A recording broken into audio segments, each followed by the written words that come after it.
Hello guys, for today's video, ngayon ay birthday ni Clement, my second born. Ngayon ay gagawa tayo ng DIY cake, chocolate cake.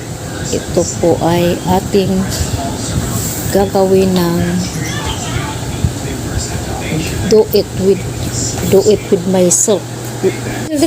Ayun, atin lang ihalo guys yung mga ingredients ng cake, ng flour, tsaka yung takpukwa. Ihalo na natin sa ating mga measurement cup na nakalagay. Halo-halo pa rin, mikos-mikos pa rin, lagyan natin ng gatas at saka itlog. Yan, sinaseparate po natin yung solid at saka liquid na ingredients. Yun yung liquid ingredients, sinalo natin sa solid. Yan ay ating i-mix